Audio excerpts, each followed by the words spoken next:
On December 1st, 1955, Rosa Parks paid her fare and boarded the Cleveland Avenue bus home from work one night. She worked at a department store as a seamstress, and she was so thankful that evening to be able to sink into a seat. According to municipal laws at the time, blacks and whites were segregated in virtually every aspect of everyday life. On buses, there were colored sections where non-white people were permitted to sit.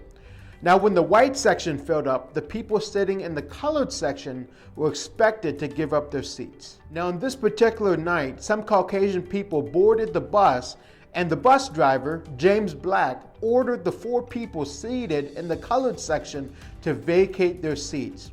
3 of them stood up, but Rosa Parks did not. Instead, she scooted into the window seat.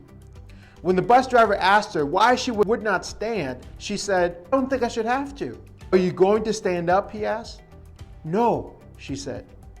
Rosa was later arrested for not giving up her seat on the bus.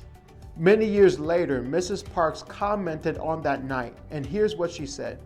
She said, "People always said that I didn't give up my seat because I was tired, but that is not true. I was not tired physically, no.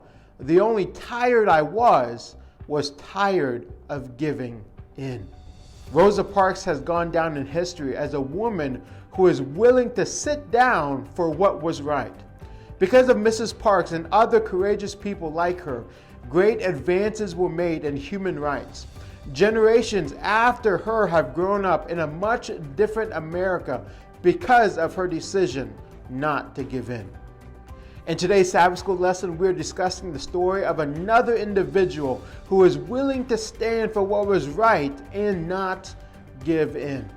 As you dive into the lesson this morning, I hope that 3 things will happen. Number 1, I hope that you will understand how a relationship with God gives us courage to face opposition. Number 2, I hope that you will sense a responsibility to stand for what the Holy Spirit tells us we must stand for. Lastly, I hope that you would choose to stand for Jesus when He asks you to stand for Him.